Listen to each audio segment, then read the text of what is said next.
Voice of Africa Radio, broadcasting live to you from Toronto, Canada on www.voiceofafrica.fm. My name is Michael Oloyade. Today I'll be speaking to Mr. Nii Koney. He's a member of the Convention of Nkrumahists of North America. He's a historian and is also the executive director of Nile Valley Foundation and African Diaspora History Library. He's a board member of the Black Canadian Studies Association. He's a kingmaker of the Ga people of Ghana, which is the modern day Accra, the capital of Ghana. We're going to be talking on the legacy of Kwame Nkrumah, and the team, because they're having a convention coming up on Sunday, the May 19 at Ghanaian Presbyterian Church. It's at 51 High Meadow Place in North York, Toronto. The theme of the convention is how Kwame Nkrumah's idea relevant to Ghana's development today. Those are the things we'll be discussing about. Of course, we'll be talking about his legacy, what are the shortcomings, and is this something that we can take forward that is actually needed within the African continent today. So let me quickly take a break, listen to some of our sponsors. Without them, we won't be on the air. And then when we come back, we'll be discussing about Kwame Nkrumah's legacy. We'll be right back.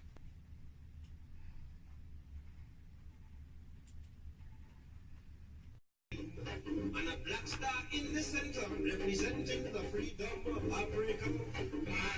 Ghana is the name. Ghana is the proclaim. We will be jolly, merry and gay. The 6th of March, Independence Day.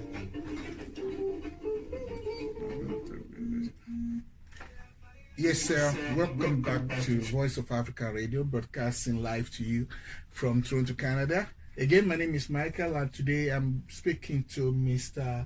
Nii Koney.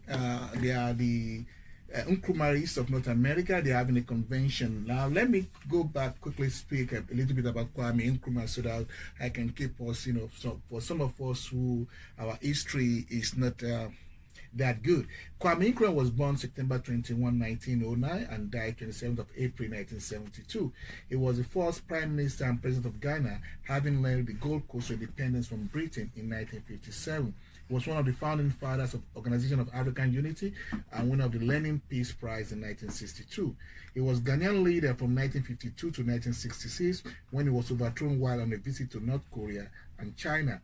He went to exile in Guinea as a guest of Ahmed Sekou Touré, who made him honorary co-president. In 2000, he was voted African Man of the Millennium by listeners to BBC Worldwide Service. He was called the Hero of Independence and an international symbol of freedom as the leader of the first Black African country to shake off the chains of colonial rule. Mr. Koney, welcome to the program, sir. Thank you very much. Oloyade, it's a pleasure to be here with you this afternoon in the Queen City, and I'm glad to be here. Good. Convention of Nkrumahists, as you guys have decided to label it. What exactly about Nkrumah? I mean, for you to say you are Nkrumahist, you mean you are apostles of what he believes in. So what exactly Nkrumahists that you guys are talking about? Questioning and critically examining Kwame Nkrumah's ideas that brought Africa to a higher level or a higher level. And so the question or the theme is, are the ideas of Kwame Nkrumah still relevant in Africa, in Ghana's development? Personally, though, I think the question should have been extended to include the continent of Africa. And I was going to say that because he was more of a Pan-Africanist. Yes, and as well as the Caribbean. So we can extend that questioning, that theme, to include the global African community. Okay, so is it relevant? I mean, what are those things that he stood for that you think is... I mean, you must believe it's relevant. That is why we are having a convention to speak about it and keep people abreast of the situation and say, because... if you ask the question, is it relevant? It means probably those ideas that he believes in are no more at play at this present moment. So you're asking the question, is it relevant? So what are those things that are missing that Nkrumah actually promoted that you think are relevant today? The reason why the theme is in a questioning form is that the people of Africa were given the chance from 1966, after the overthrow of Kwame Nkrumah, to examine and to try other forms of government. Yeah. And so now we're coming back in the Akan tradition called Sankofa. We are re-examining Kwame Nkrumah versus Ghana from 1966 to today, and to see what things can we go back, because Sankofa means let's go back and pick some of the good things we've left behind. Okay. So this is, in essence, is to look back and critically examine Kwame Nkrumah period and the period from 1966 to today. Well, that is fine. I don't want to go into that yet. Some of the details when he was in government, I'm not trying to. We'll go into that yet. But before, because some historians have all argued that Nkrumah before independence was a different person from Nkrumah after independence. The Pan-Africanism that he preached and everything, but his governance was a bit different. But we'll get into that. But specifically, if I ask you, after he was overthrown in 1966 till date, and we have Champon, we have Lehman, we have Rawlings, you know. We have Akufo-Addo, yeah. we have. Are you saying nothing that Nkrumah preached was ever done by these people, or they didn't do everything? And which are the ones exactly that you think needs to be, you know, visited? I don't think we're actually attacking a particular government. What we are saying is that there is a need for a conversation, because Nkrumah has become the icon for the black world, and a very important element in our pursuit of happiness and freedom. And therefore, we need to look at him in a global context, and to see that if some of the ideas, for example, Nkrumah spoke of the African identity or African personality, is something we can begin to look at. He talked about economic freedom. It's something we can look at. He talked about the health of the people in the continent of Africa and beyond. We can look at those things and see if we have made progress or did progress since Nkrumah's overthrow. Okay, let me quickly play for us one of those things that Nkrumah, when he got in the, when he was talking about freedom fighters, the assembly of freedom fighters in Accra, he did talk about this thing, and he said we have an enemy. I'm going to quickly play it, and I'd like you to make a response to this after I've played this. And forever of imperialism and its handmaidens, colonialism and neocolonialism.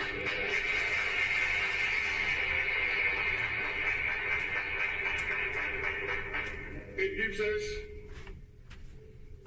the opportunity also to review our strength as well as that of the enemy, and to reorganize our forces and our strategy in order to carry the struggle forward to victory. We have shaped a destiny for ourselves, and no one can alter the course of that destiny. It is the destiny of complete freedom for Africa, the total liberation of our continent, and its political and economic unification. We have achieved some measure of success in this struggle for human freedom and dignity. But we still have a great task ahead. We can only know the extent of our task and our own strength when we have examined and ascertained that of the enemy. Who is the enemy?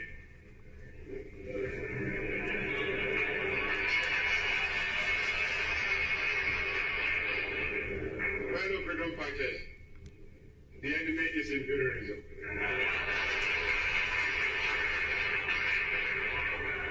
Which uses as its weapons colonialism and neocolonialism.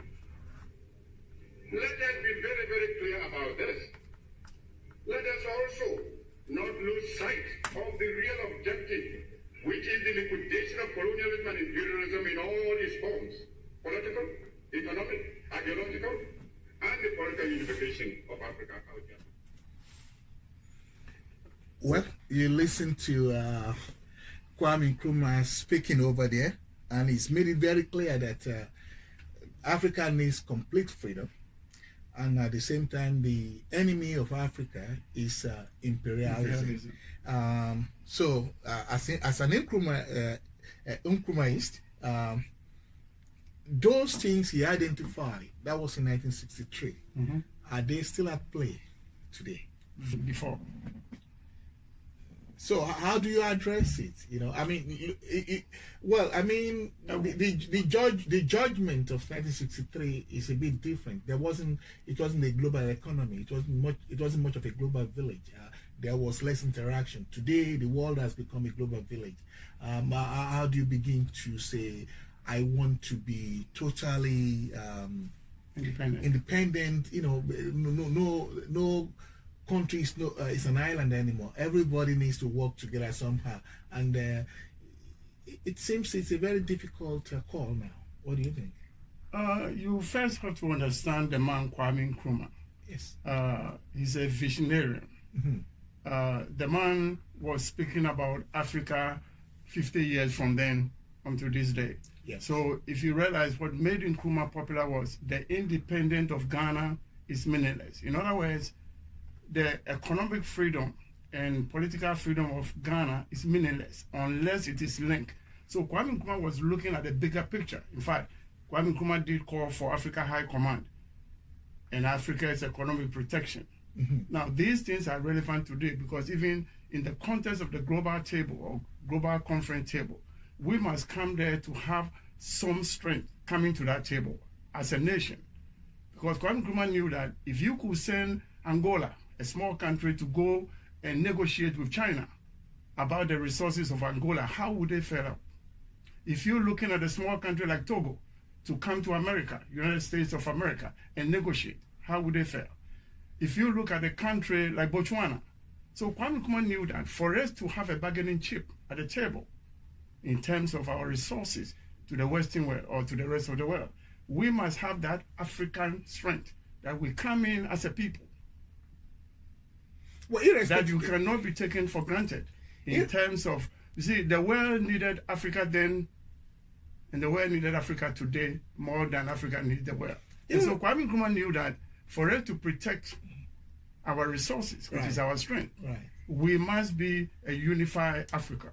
Okay, but bearing that in mind, all Africans are going hand in hand to China today. With all the leaders gathered together, the more that we come together, we are still beggars. I mean, that will still be different from the vision of OAU that Nkrumah was one of the founders, the founding fathers of OAU. They come together, the African leaders, to have one continental objective of speaking in one voice, but the one voice still bow down to a country like China. That hasn't really worked, since within the ranks there are people that are going to still betray the cause. Because he said we do these things and survive as a people or we'll perish. So there was no choice. We must unite or we will fail to exist as a people. So Kwame Nkrumah, you remember the day of independence, he said, let the world know that there's a new Africa on the rise, and that Africa is ready to fight its own battle. You see, so if you are not fighting your battle, then you take your plate somewhere else to beg for money. That's very true. Let me take up the music. This music is by, I believe it's E.T. Mensah, yes, for the independence of Ghana, and I'll try to take a break for one of our sponsors. Without them, we'll be having difficulties being on the air. When we take this break, we'll be right back, and we'll follow up on what we want to. Thank you so much. Yeah, no problem, sir.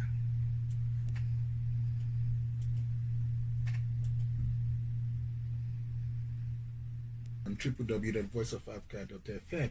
If you just join us, I'm speaking to Mr. Nii Koney. He's a member of the Convention of Nkrumahists of North America. He's a board member of Black Canadian Studies Association. He's an historian, also the executive director of the Nile Valley Foundation and Africa Diaspora History Library, where they're having a convention coming this Sunday at which is May 19th, 2019, at the Ghanaian Presbyterian Church at 51 High Meadow Place in North York, Toronto. It's going to be between 1 and 6 p.m. Mr. Koney, thanks for coming, and I'm sure that you are giving us the ideas of Mr. Kwame Nkrumah. But let's look at Kwame Nkrumah. Now, I mean, he's a Pan-Africanist, was a freedom fighter. He went to jail, the first prime minister, and everything. But there are quite a lot of people who say consider him a despot. Let me run by you. I mean, so because to me, I like to have a balanced story, so that it's a good. I mean, his message is to uplifting the black people to see themselves, that they can actually take their destiny to their own hand. That is very good. But let me run by you. In 1962, 3 young CPP convention people who are members of his own party, they were arrested and tried for wanting to assassinate the president, Mr. Nkrumah. Their charges was that they were driving too close to the convoy of the president. They went to court. They were acquitted. Nkrumah was very angry. He fired the judge, asked them for a retrial. The guys were sent to death, but committed to life imprisonment. That was 1962.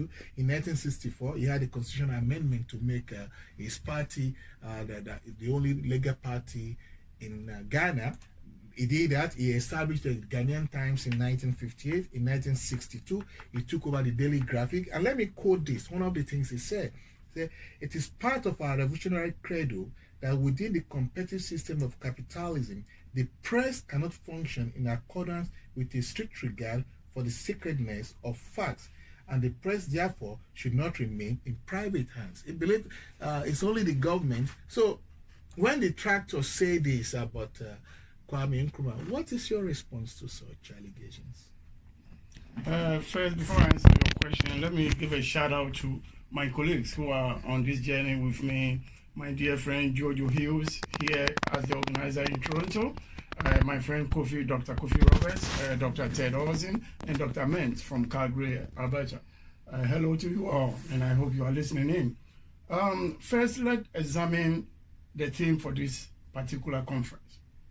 Are Kwame Nkrumah's ideas relevant in Ghana's development today, reclaiming the tenets of selfless contribution to national development?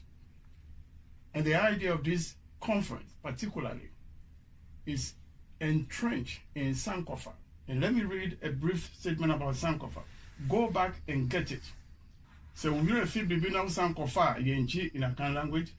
Sankofa symbolizes our quest for knowledge, with the implication that the quest is based on critical examination, intelligent and patient investigation and evaluation. So this conference is actually for us as a people to examine how far we have come and revisiting some of Kwame Nkrumah's ideas. In other words, there are certain things that may not be good then or now that we are willing and ready to let go of those things. So Sankofa necessarily doesn't mean we accept everything. So back to your question, Kwame Nkrumah put some people away unlawfully in your view.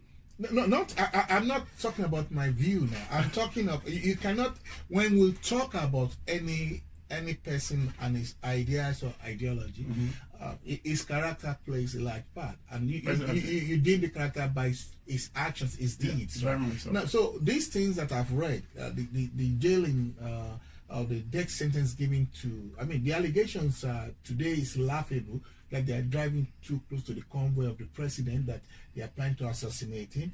Constitutional amendment making his party the only legal party. They start making sure that the press was gagged, that it's only the government that can own the press and everything. And when people call him a dictator, you know, I mean, so I'm saying that if we all say we are Nkrumahists, which means we are apostles of his tenets. We believe. So are there certain parts of him? My understanding is that there are certain things about him that you will not take in. You just want to take the good ones. So these ones, you agree that they do not work. In a multi-party. Not exactly. Let us look at exactly why Kwame Nkrumah became a little bit more tougher than the Kwame Nkrumah we knew prior to our independence. Right. Kwame Nkrumah life was in danger by an assassin walking down from his house at the Flagstaff house to his office. And he was shot. His bodyguard actually ran and took the bullet. That's the first one. Secondly, a young girl who was supposed to give flowers to Kwame Nkrumah after a visit to India and returning to Accra. A bomb was planted in the bouquet. As the young girl walked to Kwame Nkrumah, it exploded. It torn the young girl into pieces. Thirdly, there was another attempt on Kwame Nkrumah's life in northern Ghana, in Kulungungu, by a group of people. Now, the trial clearly showed that there was an attempt by certain elements of the Ghanaian political elite to assassinate him. So he became a little bit tougher. Now, in the United States, England, and Europe, if they find a strange person or somebody driving close to the president, you will be arrested. Sometimes you will be shot. So this is not something like Kwame Nkrumah is the only person. Anyone driving too close when the presidential motorcade is driving on the street. And you know what happened to President Kennedy. It have happened to Reagan. It have happened to a couple of people being shot. It have happened to the Pope. So when somebody who life have been threatened 3 times, he will not take anything for granted. And so when you look at the thing he did, there are reasons why he became that kind of person. Well, they are not justified. I mean, let me put it this way. Let's agree that assassination attempts were made on his life. But does that justify cancelling multi-party approach, or at the same time gagging the press? Those are not justified. I understand. I'm just trying to say that. Do you believe that he was a dictator? Oh no. Towards the end no, he was not a dictator at all. Because if you make sure that all the other political parties are cancelled in your country, that you are the only legal party, what then do you need to do to become a dictator? I think we are looking at what politics has become, but we are not looking at the foundations of how great nations were built. Most of the nations of the world was a one-party state. Before the party was built, if you look at the United States, it was only the Republican Party. No. From the beginning there was no Democrat. All the parties changed from the Federal Party and the Whig Party. They all changed. But the two-party system came later. But what I'm saying is, in Ghana, we needed a strong hand, and Kwame Nkrumah was the person. So for the people who may not agree with him at the time, are you saying he was a benevolent dictator? Oh no, I'm not saying he's just doing what needed to be done, because Kwame Nkrumah, the question was posed to Kwame Nkrumah one time: why do you think we should have a one-party state? He said, Ghana is a young country. We only have few intellectuals at a time, and therefore dividing them to two, one against each other, we'll be preoccupied fighting ourselves, while the enemy will go free. So that was the question, the answer he gave. It was his own family party member who asked the question, Kwame, why do you think? He said, listen, the opposition have a lot of intellectuals. This winning government or ruling government also have a lot of intellectuals. We can come together and build Oman Ghana or build Africa. So it wasn't because he wanted to be the only leader. No. He was leader for 15 years. Yeah. Rawlings was the leader for 20 years in modern times. Yeah, Rawlings was a dictator. No. No, Rawlings came in as a military officer. Yeah. That's a dictator. Before he decided to put on political garments. But he was a dictator before he became. But let's put that aside. But I'm just trying to establish that's very well. As much as we try to believe that he did quite a lot of things, there were certain shortcomings that came with him. So now let me put it this way. Now this convention of Nkrumahists of North America, when was it founded? I'm not exactly sure, but last year I was in Ghana, at the University of Ghana, where a similar conference was held. The concerned Nkrumahists of North America had a conference in University of Ghana, which I was there in September. Okay. And at that point, there were quite a few recommendations that were made, and one of which was to mass produce Nkrumah's books to the youth, because there are people in Ghana, those who are from 20 to maybe 40, who may not know very much about Nkrumah, and therefore we want to make the books available to them so they can read and make their own decisions about who the man is and why he has become a global phenomenon, especially within the black community of the world. And it is not only Ghanaians who make that decision. You spoke earlier about man of the millennium. Yes. Nkrumah was put beside Mandela and Haile Selassie, and he won hands down. This is a global opinion. And so you have to look at the man in that global context. And it's also the reason why, one of the reasons why Ghanaian thought he was devoting enough time for all of Africa. He could have as well concentrated on Ghana alone. But the man was a visionarian and a total liberation for the black world. Pan-African. Yes. Yeah, it was a Pan-African. So that's also the reason why he's the most popular politician, black politician in the world. So the most studied and the most... my question is, okay, since this convention of Nkrumahists of North America has been founded, what's the goal? I mean, apart from trying to let people know we know this guy, it's just going to be just an historical figure, or what is going? How are you going to judge that? Okay, we've done something wonderful after we projected this guy. What are the templates of measuring if you've done something worthwhile by these conventions?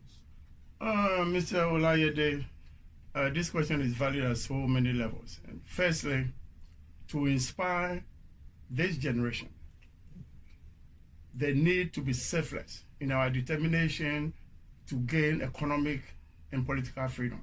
Selflessness is one of the traits of Nkrumah, and that's what we are trying to portray to the next generation, which is also an element we are missing in Africa today.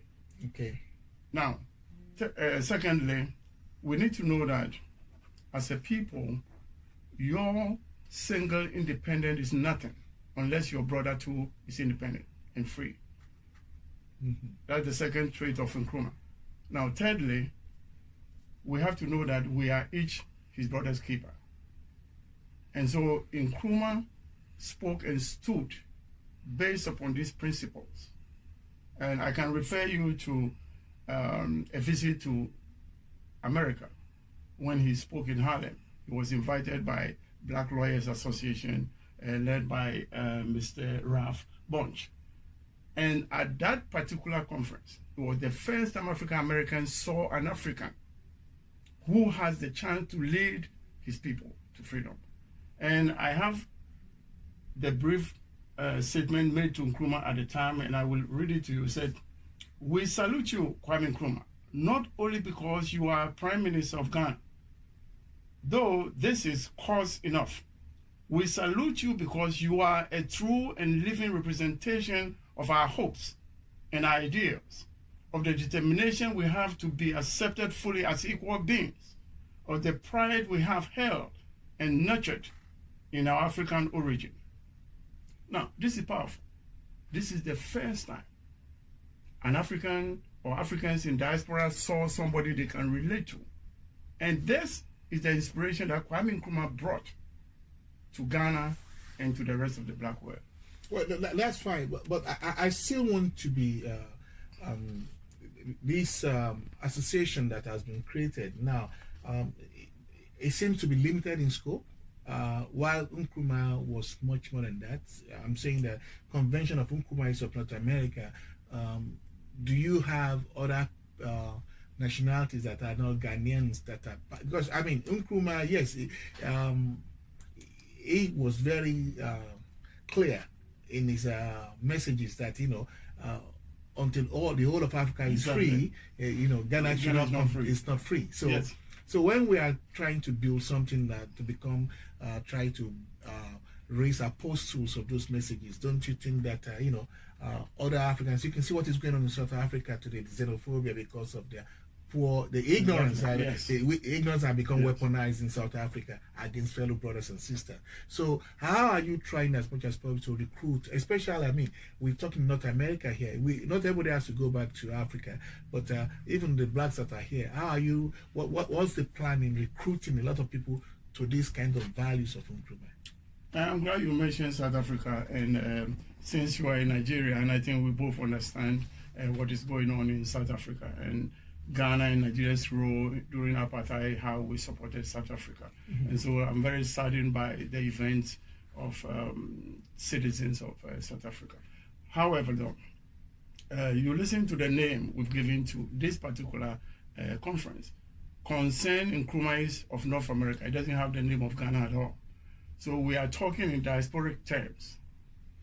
Oh, it's concerned. I've been Concerned, yeah. I've been talking of conventions. No, concern Okay, yeah, the concerns people are having convention. of North America, yeah. So they're having a convention. yes. Okay. Now, So the concern means that the global black population, and that is including all. right. Yeah. So Ghana is the center for diaspora experience, and so we will not do anything in isolation. That's our strength. Okay, that is fine. So it's coming up on May 9th. So when people like me should show up, what should be my expectations? And we're telling all these young guys to come in. We're having this Nkrumahists vision that we like to discuss about and everything. You know, most kids these days, their attention disorder, you know. So what is the strategy, especially in this age of technology that is so difficult for people to absorb? You know, there's so much to do in a second that what's the strategy here?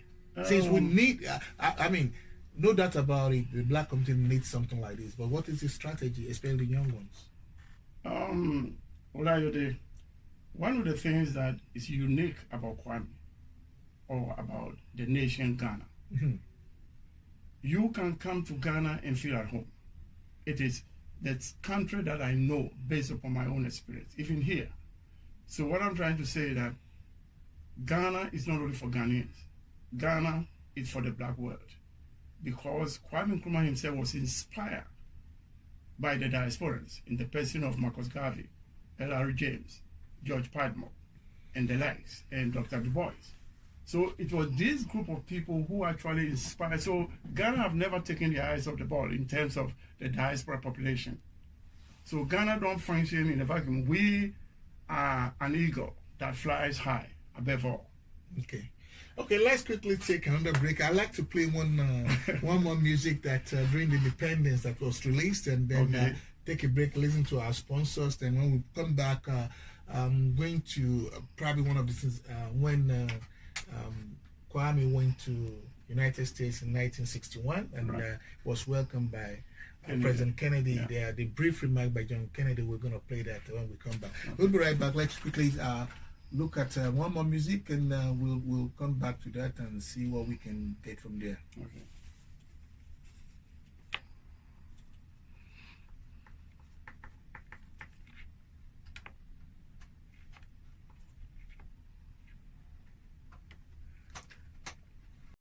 Welcome back to Voice of Africa Radio. We're broadcasting live from Toronto, Canada on www.voiceofafrica.fm. We're coming to the end of our program. I've been speaking to Nii Koney. He's a member of the concerned Nkrumahists North America. Let me just explain this. We listened to two videos before the commercial came in. That was President Nkrumah, who was talking about it shouldn't be just Ghana until the whole of Africa is free. Ghana is not actually free. Well, that's a statement that for the ages, we always replay to actually talk about what is meant by total freedom. And the second one was President Kennedy in 1961. Well, that was March 8, 61, welcoming the President of Ghana, Nkrumah, to United States. And you can see the respect that was given to the President of Ghana. He actually described him as a distinguished citizen of the world, and that Nkrumah fights for freedom for every single person, which is a laudable thing that would be difficult to see in some of the leaders that we have in Africa today. But Mr. Koney, before we go, I'd like to thank you for coming. You are a member of the concerned Nkrumahists of North America, and you're having a convention on Sunday, May 19, 2019 at Ghanaian Presbyterian Church, 51 High Meadow Place in North York, Toronto. Is going to be between 1 and 6 p.m. Now, I'd like you to say, is there something that I probably missed that I should have asked that you would like the listeners to know before we have the curtain fall in this program? I think that I would like to let all citizens of the world, and especially people of African descent, those in the diaspora particularly, to understand our vision of African personality. And what I would like us to keep in mind or bear in mind is that we are creating an African personality. We are trying to change in the 21st century the image of Africa. There is a historian from the Caribbean, I believe Dr. Ivan Satterman, who said, prior to slavery, Africans were the royalty of the world. And Africans became something else after slavery and colonization. So this false image on Africans as slaves, as indentured laborers, as less human, has to be changed in this century, because now we realize that we don't live on trees, we live on the planet Earth. That has been established. So without the proper image, our former image, then there's not much we can do. So changing African image, which falls in line with Kwame Nkrumah saying African personality, that we are also people, and we come to the table as contributors, not as beggars and not as takers. Well, I'd like to thank you. I mean, if we decide to continue with this program, I'm sure that there is so much we can talk about for the rest of the day. Nkrumah is an icon that most of us, even those that are not even historians, there's quite a lot that we've heard about him, and I'm happy that you put things straight, and even the part that people believe is a dictator, you've been able to do, while it may be justifiable, but there was an explanation for that, which I thank you very much for it. So to all our listeners back home, thank you very much for listening and tuning to us. Keep listening to us, www.voiceofafrica.fm. We broadcast live from Toronto, Canada. So until next time again, we'd like to have you back, and maybe you can also talk to us about other African leaders who have been. I will be happy and glad to be here. So we will extend an invitation to you to come back next time. Thank you so I'd like to say thank you very much, and for now, peace and goodbye, everybody.